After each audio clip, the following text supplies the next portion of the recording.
Dames en heren, we gaan het moeilijk maken. We gaan het moeilijk maken, want we doen vandaag een schrijfexamen voor niet A2, niet B1, maar B2.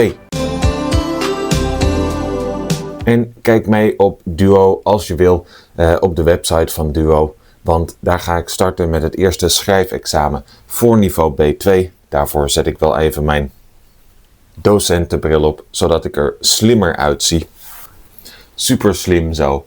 Laten we beginnen. Dat werkt niet. We hebben 100 minuten. Ik hoop minder tijd nodig te hebben voor de 10 vragen die wij moeten maken. 100 minuten is meer dan 1,5 uur. Er zijn 7 korte opdrachten en 3 lange schrijfopdrachten. We beginnen met de eerste korte opdracht. U werkt als docent bij Hogeschool Tromp. U wilt graag een training volgen. Goed gekozen naam. Tromp. U stuurt een e-mail naar het bedrijf Train & Train. Geachte heer mevrouw, op de website van Train & Train las ik over de training. Haal het positieve uit uw werk. Aangezien bla bla bla, zou ik graag meer informatie willen ontvangen over deze training. Oké, dit is een typische korte opdracht. Want wat willen zij bij een korte opdracht als deze? Zij willen dat jij de informatie kan gebruiken natuurlijk die zij jou geven en daarop doorgaan. Het belangrijkste hier is dat ze beginnen met aangezien. En wat betekent aangezien voor de rest van de zin? Aangezien ik bla bla bla doe.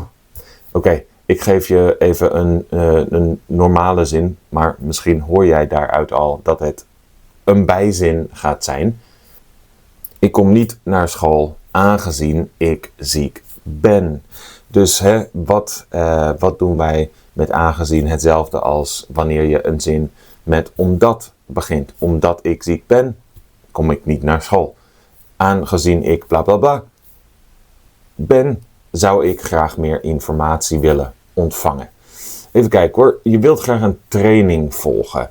Dus waarom wil je meer informatie over deze training ontvangen? Omdat jij de training wil doen? Nee, niet echt. Waarom niet?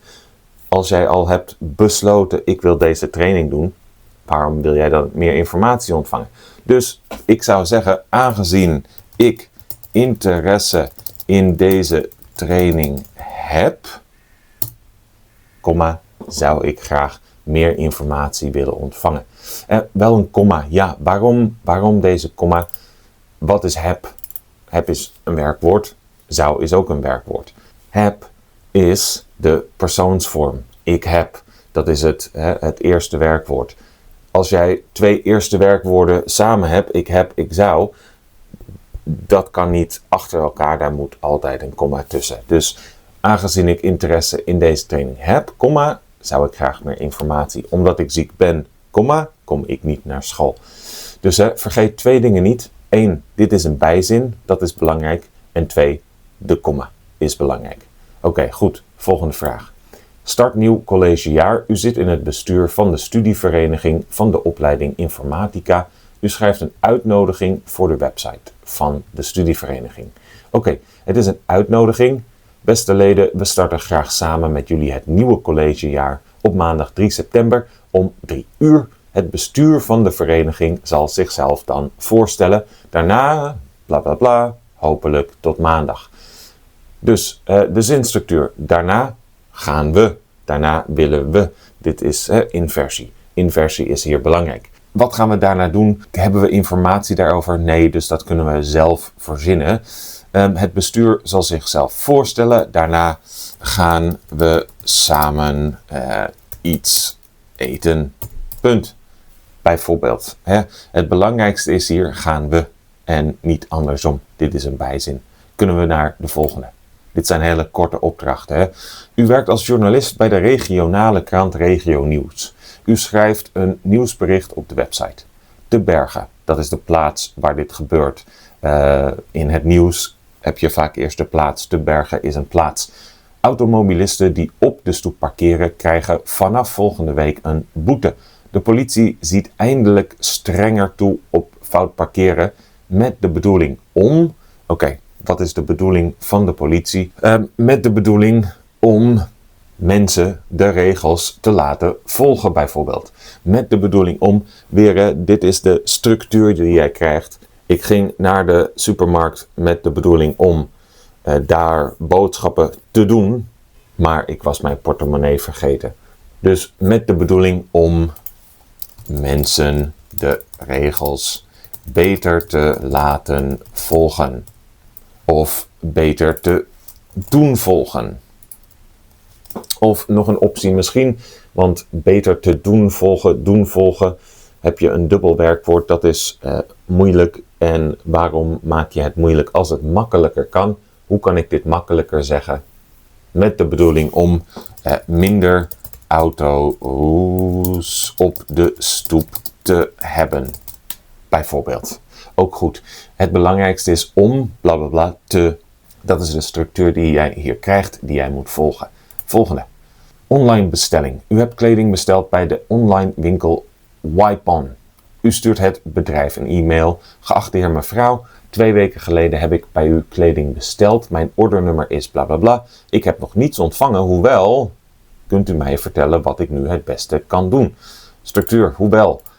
Hoewel ik wel betaald heb. Hoewel is weer een voegwoord als omdat, als, wat hadden wij eerder aangezien. Dus het belangrijkste is dat wij hier een bijzin maken. Hoewel ik wel betaald heb. Of hoewel ik wel een bevestiging heb gekregen. Allebei goed. Het gaat er vooral om dat jij hier een bijzin maakt. Die gaat over de bestelling. Hè? Vergeet niet, het is het belangrijkste dat zij kunnen zien dat jij de vraag begrijpt.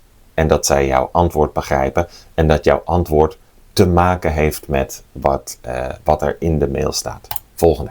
Rondleidingen biologische boerderij. U schrijft een tekst voor de website van de biologische boerderij waar u werkt. Elke zaterdag en zondag verzorgen wij om 1 uur een rondleiding op onze biologische boerderij. U kunt dan bovendien allerlei biologische producten van de boerderij proeven. Oké, welke informatie hebben wij? Het gaat om een rondleiding op de boerderij. Dit is de standaard informatie, dat zien we eigenlijk ook hier al. Deze zin is belangrijker. U kunt dan bovendien betekent ook, allerlei biologische producten van de boerderij proeven. Dus jij kunt ook dit doen, dus jij kunt nog iets doen. Wat kun jij nog meer doen? Dat is de eerste vraag dan. Of dat is wat jij moet schrijven. En er zijn veel opties hier die jij kunt bedenken. Wat kun jij bijvoorbeeld doen? U kunt dan de dieren van de boerderij zien. Bijvoorbeeld heel simpel. Of u kunt zien hoe de boerderij werkt. Bijvoorbeeld. Ja, er zijn hier heel veel opties. Maar het belangrijke is, je kunt 2 dingen vanwege het woord bovendien. Dus 2 dingen die jij kunt. Zij geven 1, jij moet de ander geven. Volgende. Samenwerken afstudeeropdracht. U volgt een opleiding aan een academie. U werkt samen met 2 medestudenten aan een opdracht. U stuurt een e-mail naar uw medestudenten. Hoi Evi en Murat. Wij gaan samenwerken aan onze afstudeeropdracht. Ontzettend leuk. Oké, alleen maar de standaard informatie tot nu toe die wij eerder hadden. 2 personen, Evi en Murat. Ze gaan samenwerken aan een opdracht. We kunnen daarna pas gaan starten met het zoeken van informatie over de opdracht. Voor de opdracht. Dus je gaat samen een opdracht doen, maar je kan nog geen informatie zoeken. Dat kan pas daarna. Waarna? Dat ga jij schrijven. Wat heb jij nodig om informatie te gaan zoeken voor een opdracht? Dan moet jij eerst natuurlijk weten waarover.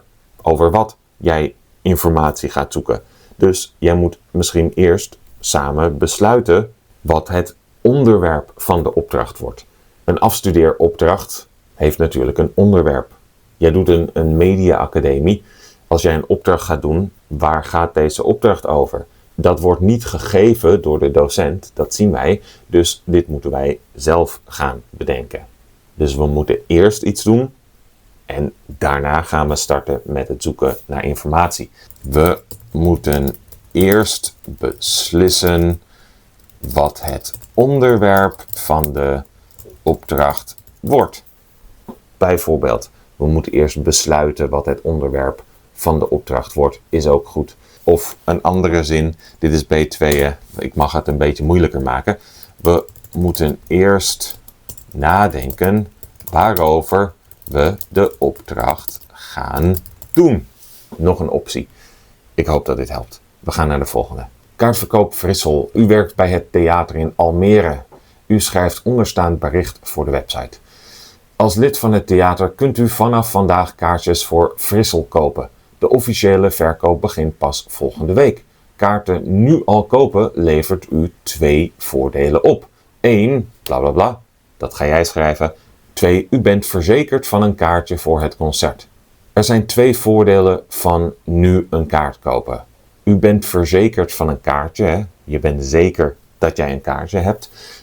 Wat is dan het eerste voordeel? Bijvoorbeeld, wat kan een voordeel zijn van sneller een kaartje kopen? Nou ja, bijvoorbeeld, vaak als jij een kaartje vroeg koopt, is het iets goedkoper. Dus kaarten nu al kopen levert u 2 voordelen op. U krijgt €2 korting op uw kaartje. Of uw kaartje is €2 goedkoper als u het nu koopt. En u bent verzekerd van een kaartje. Als jij niet naar concerten gaat of nooit kaartjes koopt, is dit misschien een moeilijke. Dan moet jij dus zelf kunnen bedenken dat dit een optie is. Als ik niet naar concerten zou gaan, wat zou ik misschien nog meer kunnen bedenken? Je moet een voordeel bedenken van vroeg je kaartje kopen.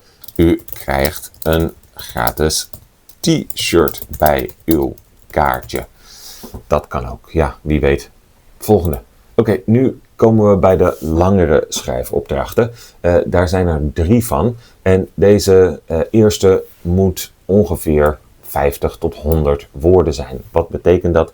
Een zin is ongeveer gemiddeld 10 woorden. Dus dat zijn 5 tot 10 zinnen. Maar zij geven aan wat jij moet schrijven. Hè? Dus laten we even samen kijken. Je bent voorzitter van een studievereniging van een opleiding geschiedenis. En je organiseert een studiereis. Je wil subsidie aanvragen. Subsidie is geld dat jij kunt krijgen van de overheid, van de regering, om iets goeds mee te doen voor een studie bijvoorbeeld. Daar is een stichting Universiteitsfonds. Daar kun jij geld aanvragen, subsidie. Je schrijft daarom een brief. Oké. Wat hebben wij al? Wij hebben al de aanhef. Het betreft aanvraag subsidie voor studiereizen. Betreft betekent deze brief of e-mail gaat over. Geachte heer, mevrouw, dat hebben wij ook al. Dus wij beginnen gewoon hier. U geeft aan waarom u schrijft.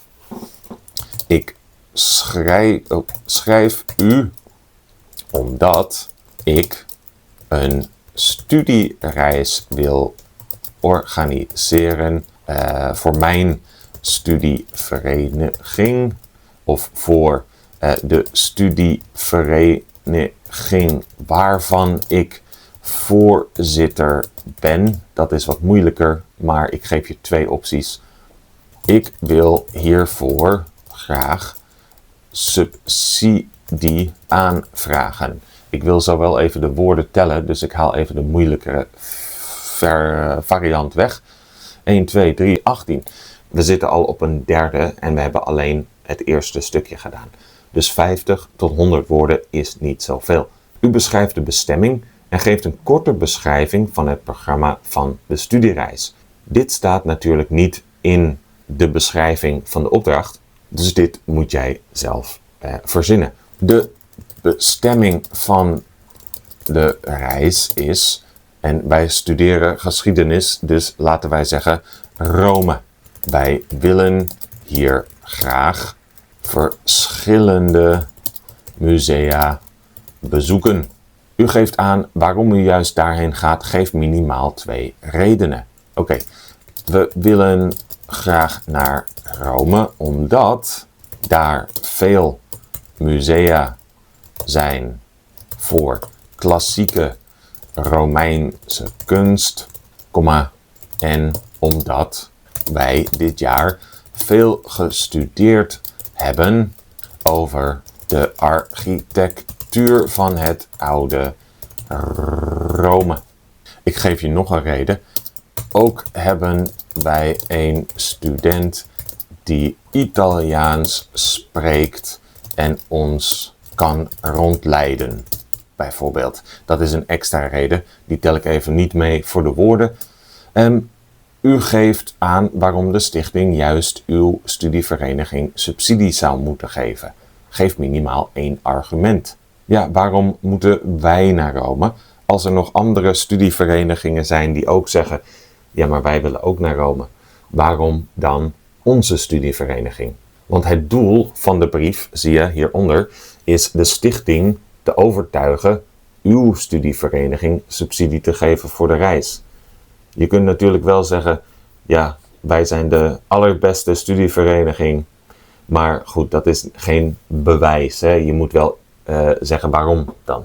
Bijvoorbeeld, wij willen deze subsidie graag, zodat wij volgend jaar een workshop kunnen geven aan nieuwe studenten. Want als een stichting jou geld geeft, dan willen ze wel weten wat jij daarmee gaat doen. Wat is het positieve, het productieve dat jij terug gaat geven? Zij geven jou geld, maar is dat alleen om leuk een reisje naar Rome te doen? Nee, er moet wel iets terugkomen. Dus bijvoorbeeld, jouw studievereniging gaat een workshop geven aan nieuwe studenten. En dat kun jij alleen omdat jij naar Rome gaat. Dit zijn meer dan genoeg woorden. Ik ga ze niet allemaal tellen, maar dit is een voorbeeld. We gaan naar de volgende. Productie van vruchtensappen. Oh, dit ziet er complex uit. U werkt bij een bedrijf waar verschillende vruchtensappen worden gemaakt. Vruchtensappen, dus van fruit. Voor de website van het bedrijf schrijft u een tekst waarin het proces van het produceren en verspreiden van vruchtensappen wordt beschreven. Dus hier zien we de ruwe grondstoffen. Fruit. Sap persen. Dus het wordt geperst. Dan hebben wij sap. Dan vullen wij de flessen. De flessen worden verpakt in een doos. Deze doos gaat naar het magazijn. Vanuit het magazijn gaan de dozen in een vrachtwagen. En die worden getransporteerd naar drankautomaten en supermarkten waar de consumenten het kopen. Wat is nu de opdracht? De opdracht is, u schrijft een tekst over het productie- en verspreidingsproces van vruchtensappen. Het doel van de tekst is lezers te informeren over het proces. U schrijft ongeveer 100 tot 150 woorden. Het is toegestaan meer woorden te schrijven. Oké, dus minimaal 100. De tekst bestaat uit 2 delen. In het eerste deel beschrijft u wat het bedrijf doet. Beschrijf ook de producten die het bedrijf maakt. Deze informatie mag u zelf verzinnen. In het tweede deel beschrijft u het proces van de productie en verspreiding van vruchtensappen. Gebruik hiervoor het schema. Geef ook bij iedere stap een beschrijving van die stap. Deze informatie mag u zelf verzinnen. Het schema komt niet bij de tekst, dat is heel belangrijk. De tekst moet dus te begrijpen zijn zonder het schema. Dus de persoon die dit leest, moet dit begrijpen zonder het plaatje. En het eerste deel is dus een beschrijving van wat het bedrijf doet en welke producten het maakt. Ons bedrijf Sap Inc. maakt verschillende vruchtensappen. Wij doen alles van het persen van sappen tot het verpakken en transporteren. Wij produceren niet alleen sinaasappelsap en appelsap, maar ook multivruchtensap. Al onze producten zijn biologisch. Hier hebben we 1, 2, 3, 4. Hier hebben we al 33 woorden. Dat is dus al een derde van het minimaal en we hebben nog niet beschreven wat we doen. Je moet hier een beetje creatief zijn. Hè? Denk na. Denk altijd als je iets gaat schrijven eerst van wat weet ik van dit onderwerp. Als ik denk aan vruchtensappen, dan hebben wij natuurlijk sappen van verschillende vruchten. Maar wat kan het nog meer zijn? Jij kan bijvoorbeeld ook een sapproduct maken met extra suikers en zonder extra suikers. Wordt het heel gezond of wordt het meer een energiedrank? Of wordt het meer een frisdrank? Wordt het biologisch? Wordt het niet biologisch? Denk even na, wat weet jij allemaal dat jij kunt zeggen over sappen? En misschien heb jij ook wel wat groentesappen. Dat zeggen zij niet, maar jij kunt zelf zo creatief zijn. Maar goed, wij gaan door naar het tweede deel. Wij gaan beschrijven nu wat de verschillende stappen zijn. Dus ik doe het even punt voor de duidelijkheid. Het productieproces. Eerst persen bij de ruwe grondstoffen. Dit zijn de verschillende vruchten. Deze persen wij in een speciale persmachine. Het sap van de vruchten vangen wij op of komt terecht in een grote bak. Van die grote bak met sap vullen wij flessen. Dit doen wij met een vulmachine. Ik weet niet wat een vulmachine is, maar het zal vast bestaan. Deze flessen worden verpakt in dozen, zodat wij ze makkelijk kunnen transporteren. Dit doen wij ook met een machine. De dozen met sap gaan naar een magazijn. Vanuit het magazijn laden wij de dozen in een vrachtwagen. Onze chauffeurs rijden deze vrachtwagen naar supermarkten en drankautomaten. Zij vullen zelf de drankautomaten, maar zij vullen niet de schappen in de supermarkt. Dat doen de medewerkers van de supermarkt. De consumenten kopen onze producten in de supermarkt of bij de drankautomaten. Dit zijn heel veel woorden. Probeer op deze manier dus te beschrijven wat er gebeurt. Probeer heel goed te kijken naar de plaatjes en probeer even logisch na te denken. Denk misschien aan een vriend of vriendin aan wie jij dit vertelt en denk dan, ziet deze persoon alles voor zich? Sommige woorden weet jij misschien niet, sommige woorden weet ik ook niet. Ik heb wel in een fabriek gewerkt, maar dit was heel lang geleden, gelukkig. Heb je vragen over wat jij zou schrijven, wat jij hier denkt? Doe het in de reacties hieronder, dan check ik het voor jou. Maar wij gaan door naar de laatste opdracht, de opleiding Toerisme Hogeschool Limburg. Je studeert toerisme aan Hogeschool Limburg.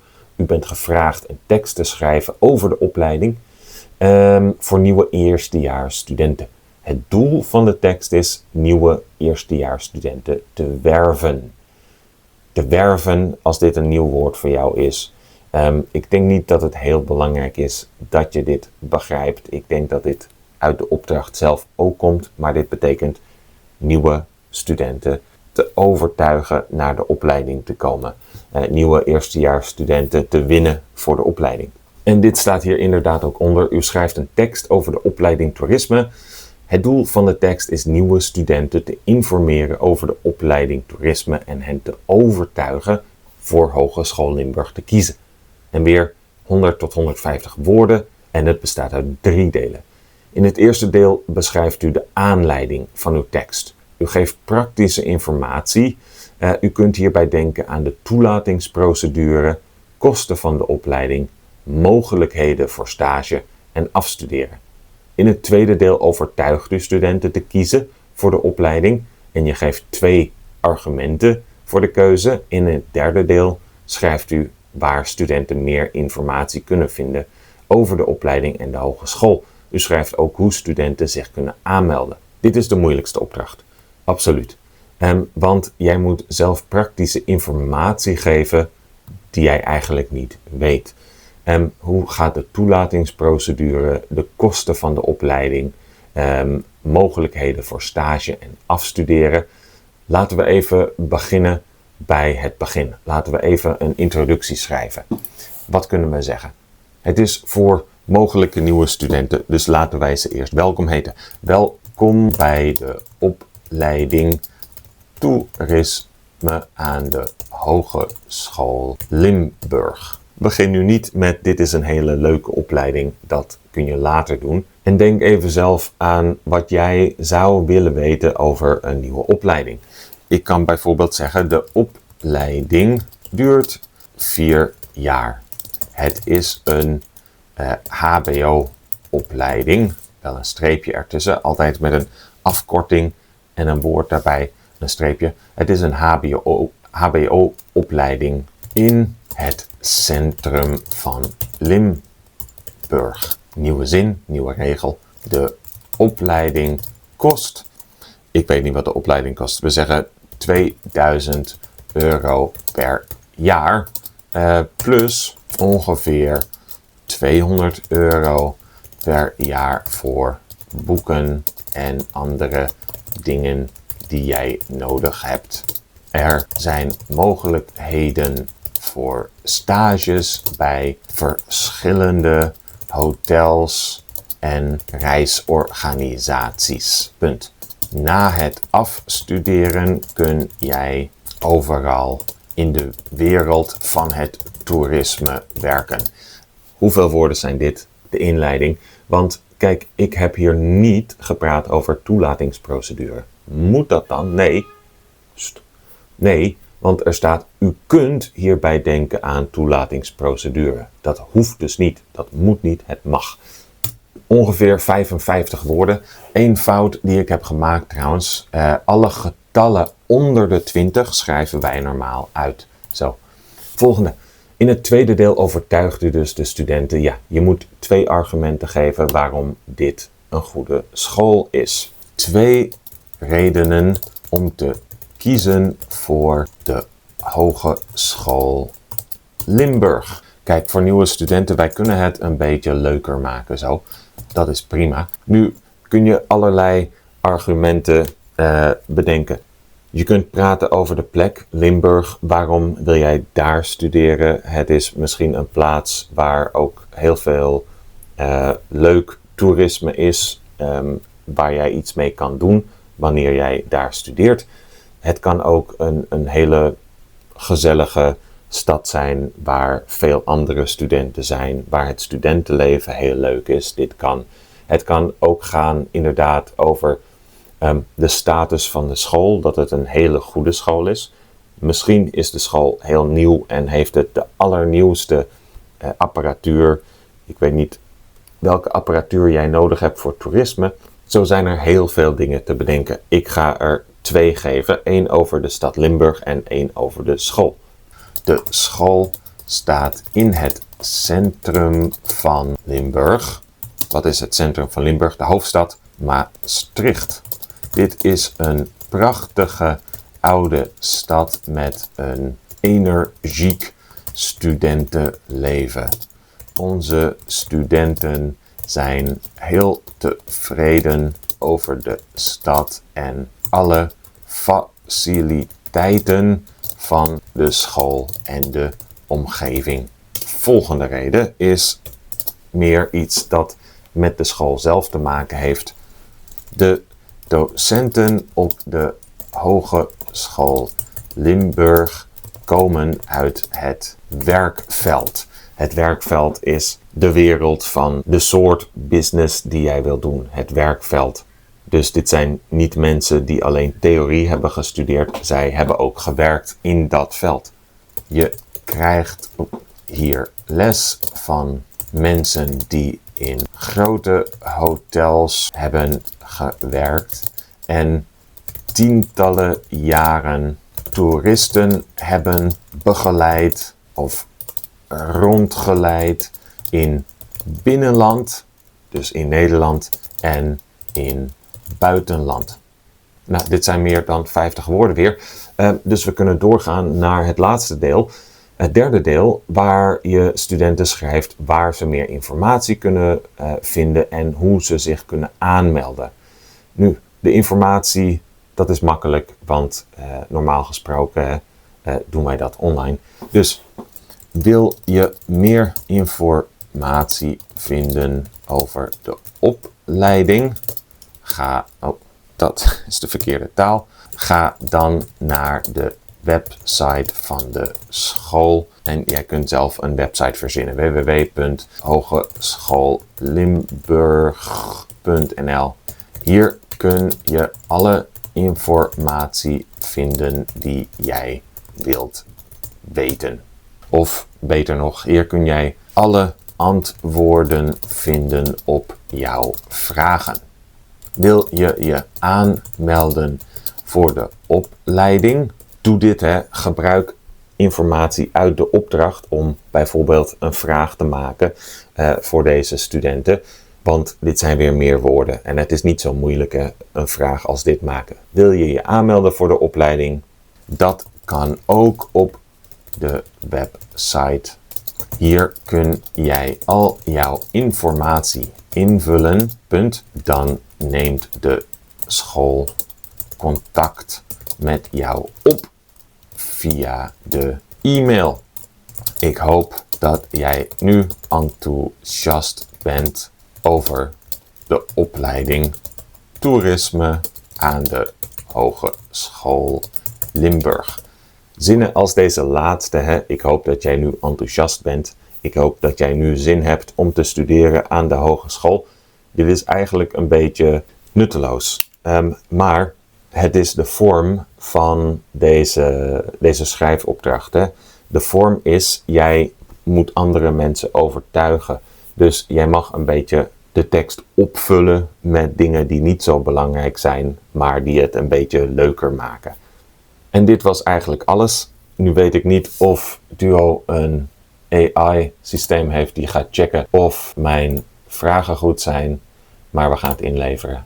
Ja, ik heb 0 punten, maar dat is omdat Duo dat niet gaat berekenen. Helaas zetten zij dat niet op de website, dus nu denk jij misschien dat jij alles fout hebt. Dat is niet zo. Duo moet gewoon eigenlijk zeggen, geen idee, maar dat doen zij niet. Zij zeggen, jij hebt 0 punten. Dankjewel Duo. Maar je ziet wel even, de korte antwoorden zijn allemaal goed voor 2 punten, maar de langere antwoorden, 10, 17, 17, dus dat zijn de belangrijkste. Dus blijf niet te lang nadenken over die eerste vragen. Ga snel door naar de moeilijkere vragen. Je kunt zelfs beginnen met de moeilijkere vragen en dan terug. Ik hoop dat dit helpt. Heel veel succes als jij examen doet. En wil jij meer van dit soort video's? Laat het mij weten. Tot de volgende keer. Doei!